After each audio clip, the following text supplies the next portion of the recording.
মুখ্যমন্ত্ৰীৰ নিৰ্দেশৰ পিছতে ৰাজ্যজুৰি সুৰাপাই চালক আৰু স্নানকাৰীৰ বিৰুদ্ধে জোৰদাৰ অভিযান পৰিবহণ বিভাগ আৰু আৰক্ষীৰ। উল্লেখযোগ্য যে গুৱাহাটীত উদণ্ড বাইকাৰ্ছৰ বাবে ৰাজপথলৈ গাড়ী উলিয়াবলৈ ভয় কৰা হৈছে বয়োজ্যেষ্ঠ নাগৰিকে। ৰাজ্যত বৰ্ধিত পথ দুৰ্ঘটনাক লৈ উদ্বিগ্ন মুখ্যমন্ত্ৰী।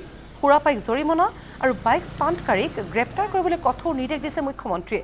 কাৰণ আনন্দ উৎসৱৰ বতৰত মৃত্যু কেতিয়াও কাম্য নহয়।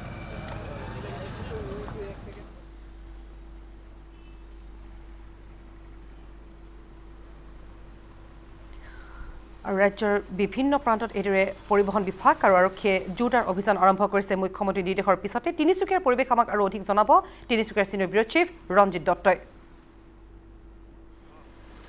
মুখ্যমন্ত্ৰীৰ নিৰ্দেশৰ পাছতে সমগ্ৰ ৰাজ্যখনলৈ তিনিচুকীয়া জিলাটো কঠোৰ কৰিছে যান বাহনৰ ওপৰত পৰীক্ষা। বিশেষকৈ মদ্যপান কৰি যেন কোনো যান বাহন নচলায় আৰু তীব্ৰ গতিবেগত যেন নচলায় তাৰ কাৰণে তীব্ৰ কৰিছে কঠোৰ ব্যৱস্থা। ইতিমধ্যে সমগ্ৰ ৰাজ্যখনতে ব্যৱস্থা কৰিছে। আমি সেয়াও দেখুৱাব বিচাৰিছোঁ। প্ৰতিখন বাহনৰ ওপৰতে কঠোৰ ব্যৱস্থা কৰিছে।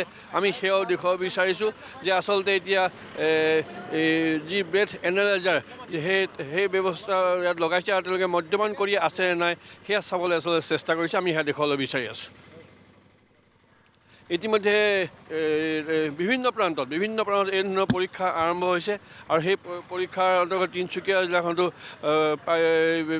তীব্ৰ অভিযান আৰম্ভ কৰিছে। আমি সেয়াও দেখুৱাব বিচাৰিছোঁ। ইতিমধ্যে প্ৰতিখন বাহনৰ ওপৰত দৃষ্টি ৰাখিছে আৰু প্ৰতিটো ব্যৱস্থা কৰিছে। আমি ইয়াত সমগ্ৰ বিষয়টো ইয়াৰ যি হ'ল পৰিবহণ বিভাগ আছে, আৰক্ষী বিভাগ আছে, তেওঁলোকে আচলতে সমগ্ৰ বিষয়টো পৰ্যবেক্ষণ কৰিছে। আমি তিনিচুকীয়া জিলাৰ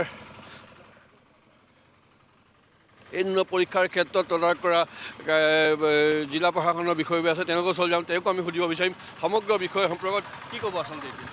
হয়, এতিয়া যিহেতু আমি সকলোৱে গম পাওঁ যে এইটো টাইমত আমাৰ পিকনিক যিহেতু নিউ ইয়েৰ আহি আছে আৰু এনেকৈ এইটো সময়তে আমাৰ ড্ৰিংক এণ্ড ড্ৰাইভ কেছ আমি বহুত দেখা যায় আৰু তাৰ লগতে আমাৰ দেখাই যায় যে বহুতখিনি আমাৰ ৰোড এক্সিডেণ্ট হৈ আছে।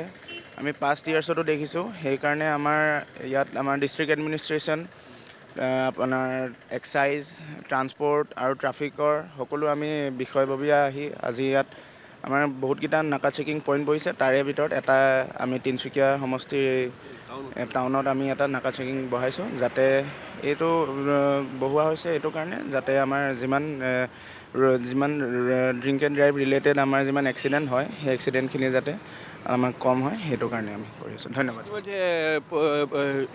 আজিৰ তাৰিখৰ পৰা 15 জানুৱাৰীলৈকে সম্পূৰ্ণ ব্যৱস্থা কৰিছে। কেমেৰামেন বুদিনে দেখুৱাব। ইতিমধ্যে পৰিবহণ বিভাগৰ ফালৰ পৰাও আচলতে এনৰ পৰীক্ষা আৰম্ভ কৰিছে। আৰক্ষী যান বাহন বিভাগেও আৰম্ভ কৰিছে। আবকাৰী বিভাগৰ লোকো আছে, তেওঁলোকে আচলতে এনৰ পৰীক্ষা আৰম্ভ কৰিছে। আৰু কোনো ক্ষেত্ৰতে কোনো ধৰণৰ দুৰ্ঘটনা নহয় তাৰ কাৰণে কঠোৰ ব্যৱস্থা ল'বৰ কাৰণে মুখ্যমন্ত্ৰীয়ে নিৰ্দেশ দিয়াৰ পাছতে আচলতে সক্ৰিয় কৰিছে। কেমেৰামেন বুদিনে দেখুৱাব। ইতিমধ্যে প্ৰতিখন বাহনৰ ওপৰত আচলতে তালাচী অভিযান অব্যাহত আছে। আমি সেয়া দেখুৱাবলৈ চেষ্টা কৰিছোঁ। আমি দেখুৱাব বিচাৰিছোঁ যে অন্যান্য লোক আছে, যান বাহন বিভাগৰ লোকো আছে। কি ক'ব আচলতে এনেধৰণৰ পৰীক্ষণ ক'ত আৰম্ভ কৰিছে? অসমবাসী ৰাইজলৈ বৰদিনৰ শুভেচ্ছা জনাই পেলাই আজিৰ পৰা আমি আৰম্ভ কৰিছোঁ আমাৰ breath analyser duty drunk and driving দুৰ্ঘটনা ৰোধৰ কাৰণে CM ছাৰ কঠোৰ নিৰ্দেশ আছে। সেইকাৰণে আমাৰ আজি তিনিচুকীয়া জিলা পৰিবহণ বিভাগ কাৰ্যালয়ৰ পৰা আমাৰ 6টা টীম আমাৰ ইতিমধ্যে পেৰেলেলি 6টা জেগাত আমাৰ ডিউটি চলি আছে। মাৰ্ঘেৰিটা, ডিগবৈ, মাকুম, ডুমডুমা, শদিয়া আৰু তিনিচুকীয়া। এতিয়া আমি তিনিচুকীয়াৰ পৰা আমি অপাৰেশ্যন চলি আছে আমাৰ। আচলতে সমগ্ৰ ৰাজ্যখনত কঠোৰ যি ব্যৱস্থা সেই ব্যৱস্থাৰ অধীনত তিনিচুকীয়া জিলাখনতো ব্যাপক হাৰতে ড্ৰাংক এণ্ড ড্ৰাইভৰ ওপৰত পৰীক্ষণ আৰম্ভ হৈছে। আৰু কোনো কাৰণতে আচলতে কোনো ধৰণৰ দুৰ্ঘটনা সংঘটিত হ'ব নোৱাৰে তাৰ কাৰণে মুখ্যমন্ত্ৰীয়ে যাৱতীয় নিৰ্দেশনা দিয়াৰ পাছতে ৰঞ্জিত দত্ত আপোনাক ধন্যবাদ জনাইছোঁ।